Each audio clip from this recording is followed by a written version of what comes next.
अस्सलाम वालेकुम नाज़रीन, आप देख रहे हैं गुलिस्तान न्यूज़ उर्दू खबरनामे के साथ मैं हूं आपका मेज़बान इदरीस फलाही। ठीक इस वक्त 12 बज चुके हैं। नाज़रीन, खबरों की शुरुआत करेंगे तो आगे बढ़ जाएंगे। आपको बता दें सोनम वांगचुक के मामले पर जाएंगे, लेकिन सबसे पहले हम सुर्खियों पर एक नज़र डालते हैं।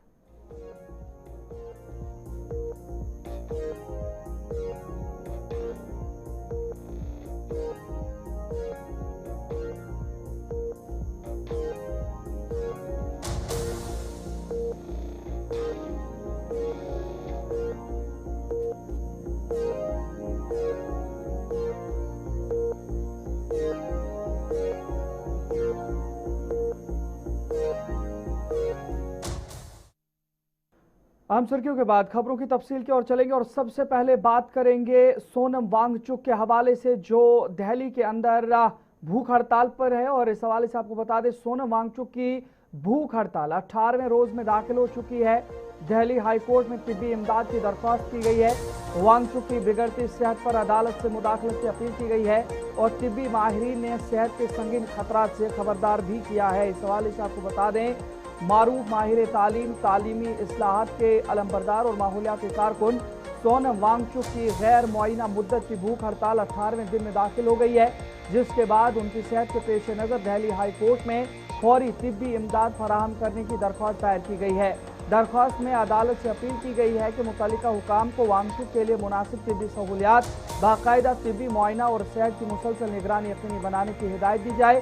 सोनम वांगचुक, जो लद्दाख में तालीमी इस्लाहात और पायदार तरक्की के लिए जाने जाते हैं, मरकजी वज़ीर तालीम के इस्तीफे के मुतालबे पर भूख हड़ताल कर रहे हैं। उनकी तहरीक को समाजी तंजीमों, तलबा और मुख्तलिफ शोबाए ज़िंदगी से ताल्लुक़ रखने वाले अफराद की हिमायत हासिल है, जबकि तिब्बी माहिरीन ने खबरदार किया है कि तवील अरसे तक भूखा रहने से सेहत को संगीन खतरा लाक हो सकते हैं। और अब ये उम्मीद जाहिर की गई है कि दिल्ली हाई कोर्ट इस दरख्वास्त पर जल्द समाअत करेगी, जिस पर सबकी नजरें मरकूज हैं।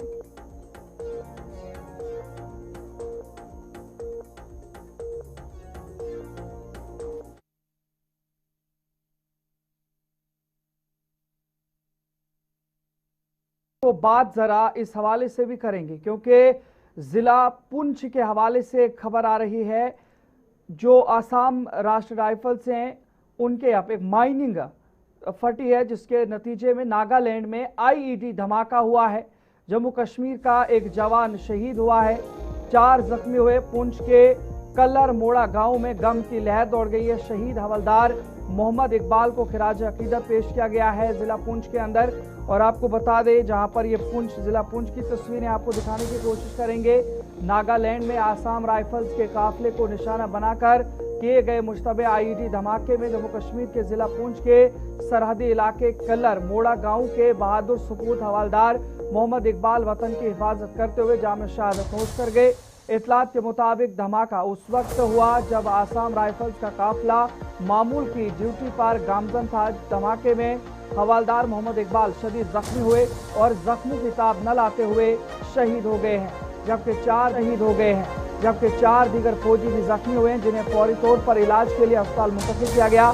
शहादत की खबर जैसे ही आबाई गांव पहुंची, पूरे इलाके में गम की लहर दौड़ गई है और हर आंख अश्कबार हो गई है।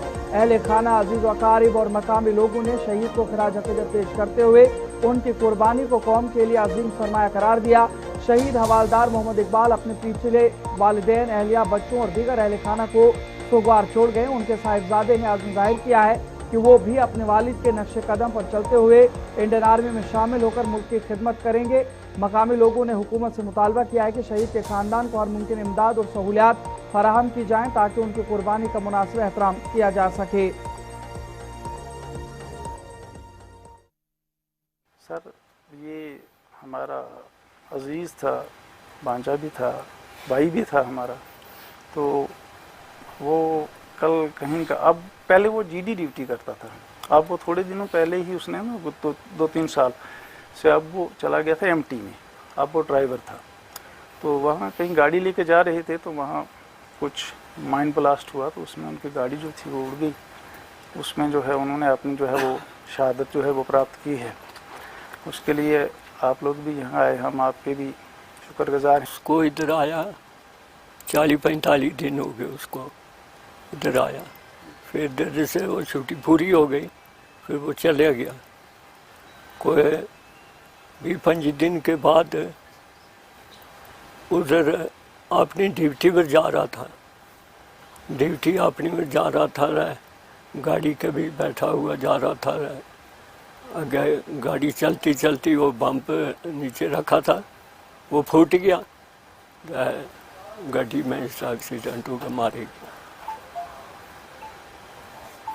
तो कब पता चला? ये मोबाइल में फ़ोन शोन। ये मेरे बड़े भाई थे, असम राइफल में पिछले 24 साल से थे और हमें पूरा उन पर फ़ख्र है, देश के लिए उन्होंने कुर्बानी दी है। फ़ख्र की बात है, माँ बाप रह गए उनके बुज़ुर्ग और 3 बच्चे हैं, बीवी है, पूरा हमारी फैमिली के सहारा वही थे घर में एक ही। हाँ, और उसके अभी फादर जो है बीमार है बहुत, पिछले 4 साल से बीमार हैं। हाँ, सारा डिपेंड जो था वो उन्हीं पे था। लास्ट टाइम आपकी कब बात हुई? लास्ट टाइम परसों बात हुई थी सुबह।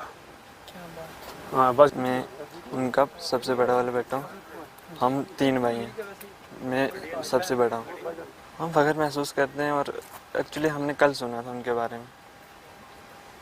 कैसे पता चला? मेरे कज़न ने कॉल की थी मेरे को कि एक्सीडेंट हो गया, इंजरी हुई है, उनको रेफ़र कर रहे हैं श्रीनगर। उन्होंने ये नहीं बताया कि मतलब डेड हो गए। उसके बाद मैंने सर्च किया गूगल से और उसके बाद मेरे को पता चला कि हाँ डेड हो गए। लास्ट टाइम कब बात हुई थी? लास्ट टाइम मेरी बात हुई थी संडे को।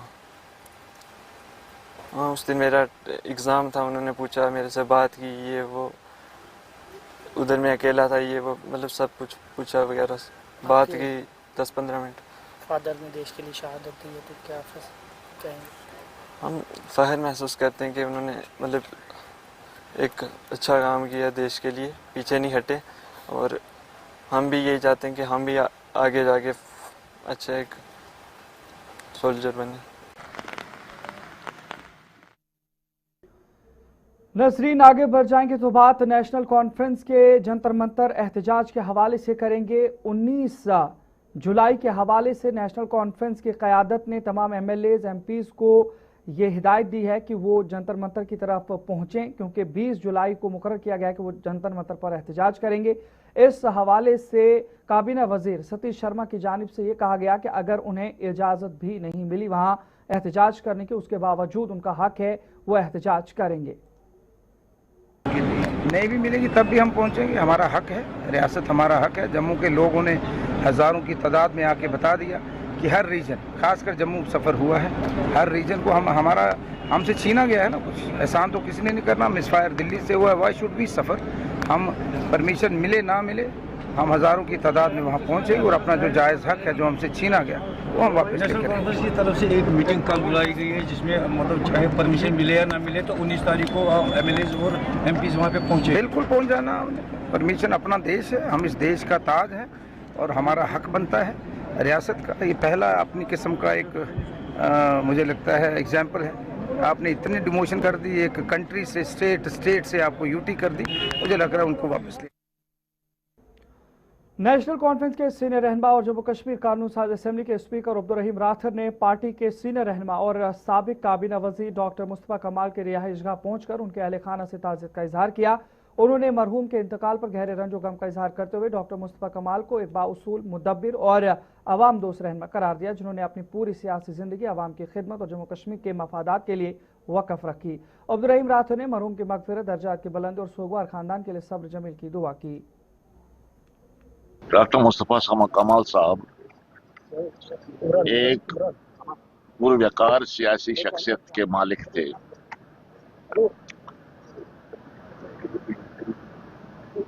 उन्होंने मुख्तलिफ कैपेसिटीज में रियासती अवाम की खिदमत की है। वो असेंबली के मेंबर रहे कई बार, न सिर्फ टंगमर्ग से, पटन से भी वो मुंतखब हुए, हजरत बल से वो मुंतखब हुए। उसके बाद उन्होंने काबीना में भी बहुत ही अहम ओहदों पर काम किया। काबीना वजीर सकीना मसूद यत्तू ने भी डॉक्टर मुस्तफ़ा कमाल मरहूम के रिहाइशगाह पर जाकर ताज़ियत का इजहार किया और उन्होंने भी उनके जाने के हवाले से कहा कि उनका जो दुख है वो पूरी पार्टी और सियासी क़यादत में है, क्योंकि वो एक मुअज़्ज़ज़ लीडर थे और उनकी खिदमत काफ़ी ज़्यादा थी। के लिए भी नुकसान है, जम्मू कश्मीर के लोगों के लिए भी नुकसान है, क्योंकि मुस्तफ़ा कमाल साहब जो थे वो एक इंस्टीट्यूशन थे। उन्होंने as politician, as doctor, as minister उन्होंने जितना लोगों के लिए किया है, और वो इतने शरीफुल नफ्स इंसान थे, कोई उनको किसी चीज़ का घमंड नहीं था कि मैं शरीफ। काबीना वजीर सतीश शर्मा ने भी डॉक्टर मुस्तफ़ा कमाल मरहूम के घर पर जाकर अहले खाना से ताज़ियत का इजहार किया और उनके जाने का दुख भी उन्होंने वहाँ पे इजहार किया। बहुत बड़ा सेटबैक है। एक हमारे पिलर थे, बेहतरीन इंसान, एक बेहतरीन मिनिस्टर, स्टेट्समैन, और मैं परमात्मा को प्रार्थना करता हूँ कि उनकी आत्मा को शांति दें, उनको जन्नत नसीब हो, और परिवार को, डॉक्टर साहब की फैमिली को, चीफ साहब की को इतनी सख्त हिम्मत हो, ये सदमा बर्दाश्त करें, और उनकी जो कमी है वो कभी बहुत दूर तो नहीं होगी। शेख डॉक्टर मुस्तफ़ा कमाल के वफ़ात पर मुफ्ती आज़म जम्मू कश्मीर नासरुल इस्लाम ने भी उनकी रिहाइशगाह पर जाकर लवाहिकीन से ताज़ियत का इजहार किया और उनके इंतकाल पर उनकी जानिब से दुख और गम का इजहार किया गया। ये वाकई एक बहुत बड़ा सदमा है। नॉन कंट्रोवर्शियल इंसान थे ये, और हर एक की इज़्ज़त और तकरीम करते थे। और मेरे लिए ये ज़ाती नुकसान इसलिए भी है कि मेरे वालिद साहब और उनके दरमियान बहुत संजीदा किस्म के ताल्लुकात थे, और इस वजह नेशनल कॉन्फ्रेंस के रहनमा और अनंतनाग वेस्ट से रुकन असम्बली अब्दुल मजीद लारवी ने पार्टी के सीनियर रहनमा और साबिक काबीना वज़ीर डॉक्टर मुस्तफ़ा कमाल के इंतकाल पर गहरे रंज गम का इजहार करते हुए उन्हें ज़बरदस्त खराज अक़ीदत पेश किया। देखो, डॉक्टर मुस्तफ़ा कमाल साहब हमारे बहुत बड़े लीडर थे, शरीफुल नफ्स थे। ये हमारी पार्टी को और मतलब या हमारे कौम को बहुत ज़्यादा नुकसान है, क्योंकि इसका जो मतलब पूरा अगर हम इसकी हिस्ट्री देखेंगे तो वो यही दिखाएंगी वो हिस्ट्री कि इसने कितना काम किया है तहरीक कश्मीर की। दिवसर से रुकन असम्बली पीरज़ादा फिरोज अहमद ने नेशनल कॉन्फ्रेंस के सीनियर रहनुमा और साबिक काबीना वज़ीर डॉक्टर मुस्तफ़ा कमाल के इंतकाल पर गहरे रंज गम का इजहार करते हुए उन्हें शानदार खराज अक़ीदत पेश किया। उन्होंने कहा, डॉक्टर मुस्तफ़ा कमाल एक मुखलिस, बावकार और अवाम दोस्त रहनुमा थे, जिन्होंने अपनी सियासी ज़िंदगी अवामी खिदमत और जम्मू कश्मीर के मफादात के लिए वक़फ़ रखी थी। ये बहुत बड़ा नुकसान हुआ है, क्योंकि एक ऐसे लीडर रहे हैं शेख मुस्तफ़ा कमाल साहब, जिन्होंने कौम के लिए बहुत काम किया, और शेर कश्मीर का बेटा जब ये डॉक्टर थे तो उस वक्त भी उन्हें लोगों की खिदमत की। उसके बाद जब ये सियासत में आए, एज मिनिस्टर रहे हैं, चाहे हालत में रहे, और इन भी देखा इनने और बहुत ज़्यादा काम किया, और एक दिलहर लीडर थे। जब भी कोई मुश्किल जम्मू कश्मीर में होते हैं तो ये डट के आगे आते थे और ऐसे बयान थे। पीपल्स डेमोक्रेटिक फ्रंट के सदर और साबिक वजीर हकीम मोहम्मद यासीन ने नेशनल कॉन्फ्रेंस के सीनियर रहनुमा और साबिक काबीना वजीर डॉक्टर मुस्तफ़ा कमाल के इंतकाल पर गहरे रंज गम का इजहार करते हुए उन्हें शानदार खराज अक़ीदत पेश किया। उन्होंने कहा कि डॉक्टर मुस्तफ़ा कमाल एक मुदब्बिर, बाउसूल और अवाम दोस्त रहनुमा थे। देखिए, जहाँ तक डॉक्टर मुस्तफ़ा साहब का ताल्लुक है, मैं उनको तब से जानता हूँ जब ये प्रैक्टिस कर रहे थे। उस वक्त भी हर दिल अजीज लोगों में थे, लोगों की खिदमत बिला इम्तियाज पार्टीबाजी कर रहे थे। जब ये नेशनल कॉन्फ्रेंस को नज़ीर साहब के बाद इसका बड़ा अहम रोल रहा है नेशनल कॉन्फ्रेंस को मजबूत करने में, चलाने में, और एक बड़ी दयानतदार एक शख्सियत थी। नेशनल कॉन्फ्रेंस के रहनुमा और बीरवा से रुकन असम्बली डॉक्टर मोहम्मद शफी ने पार्टी के सीनियर रहनुमा और साबिक काबीना वज़ीर डॉक्टर मुस्तफ़ा कमाल के इंतकाल पर गहरे दुख और अफसोस का इजहार करते हुए उन्हें ज़बरदस्त खराज अक़ीदत पेश किया। उन्होंने कहा कि डॉक्टर मुस्तफ़ा कमाल एक बाउसूल, अवाम दोस्त और दूरअंदेश रहनुमा थे, जिन्होंने अपनी पूरी ज़िंदगी सियासी ज़िंदगी अवाम की खिदमत और जम्मू कश्मीर के मफादात के लिए वक़फ़ रखी थी। देखिए, जहाँ तक कि डॉक्टर साहब का ताल्लुक है, मेरी ज़ाती इनके साथ रवाबित थे, क्योंकि मैं जब बाहर से आ गया, इन्होंने मुझे टंगमर्ग में पोस्ट किया एज ए मेडिकल ऑफिसर, और मुस्तफ़ा साहब के बाद मेरा सबसे ज़्यादा स्टे है टंगमर्ग में। 10 साल मैं रहा हूँ, फिर ये मिनिस्टर रहे, काफ़ी करीबी हमारे ताल्लुकात थे। जो मैंने मुस्तफ़ा साहब को देखा है नज़दीकी से, एक जिला पुंछ में JNK एम्पेजरल वॉलीबॉल एसोसिएशन के ज़ेर एहतमाम 3 रोज़ा वॉलीबॉल चैंपियनशिप का शानदार आगाज हो गया है, जिसमें जिला पुंछ और हमसाया जिला राजौरी की मजमूई तौर पर 20 टीमें, जिनमें 16 मर्दों और 4 ख्वातीन की टीमें शामिल हिस्सा ले रही हैं। चैंपियनशिप का इफ्तिताह DYSP हेडक्वार्टर नीरज शर्मा ने बतौर मेहमान खुसूसी किया, जबकि SHO तानिया गुप्ता भी इस मौके पर मौजूद रहीं। अपने खिताब में नीरज शर्मा ने सरहदी इलाकों में खेलों के फरोग के लिए एसोसिएशन की काविशों को सराहते हुए नौजवानों पर जोर दिया कि वो खेलों में बढ़ चढ़कर हिस्सा लें।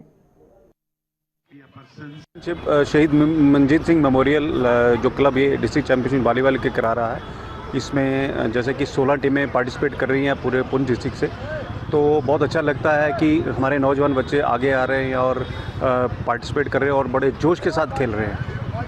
और हम आशा करते हैं कि हमारे जो बच्चे नौजवान नस्ल है वो स्पोर्ट्स वाले नशे की तरफ अपना हाथ बढ़ाए, ना कि जो दूसरे बुरी अलामतें हैं, नशे हैं, उनकी तरफ जाए। तो मैं यही शुभकामनाएं देना चाहूँगा तारिक साहब को, जो इस टूर्नामेंट को ऑर्गेनाइज़ करा रहे हैं, और जो हमारे नौजवान प्लेयर हैं कि वो बढ़ चढ़ के हिस्सा ले और अच्छा यहाँ पे टूर्नामेंट खेले, और जो इसमें ज़्यादा टैलेंटेड बच्चे हैं वो आगे जाएं और हमारे मुल्क का नाम रोशन करें और हिंदुस्तान को रिप्रेजेंट करें। वॉलीबॉल चैंपियनशिप यहाँ पे हो रही है, ये इसको ऑर्गेनाइज कर रही है district volleyball association Poonch with the collaboration of शहीद DSP Manjit Singh memorial volleyball club और under the banner of volleyball association Jammu and Kashmir with sponsored by Jammu and Kashmir sports council. तो इस चैंपियनशिप का असल कराने का मकसद जो है कि मैक्सिमम यूथ को जो है वो स्पोर्ट्स की तरफ राग़िब किया जाए, उसको एंगेज किया जाए, ताकि वो ड्रग्स जैसी लानत और दूसरी गलत एक्टिविटी जो है। तो चलिए नाज़रीन, उर्दू खबरनामे में फिलहाल इतना ही। अपने मेज़बान इदरीस फलाई को इजाज़त दीजिए। देखते रहिए गुलिस्तान न्यूज़। अल्लाह निगहबान।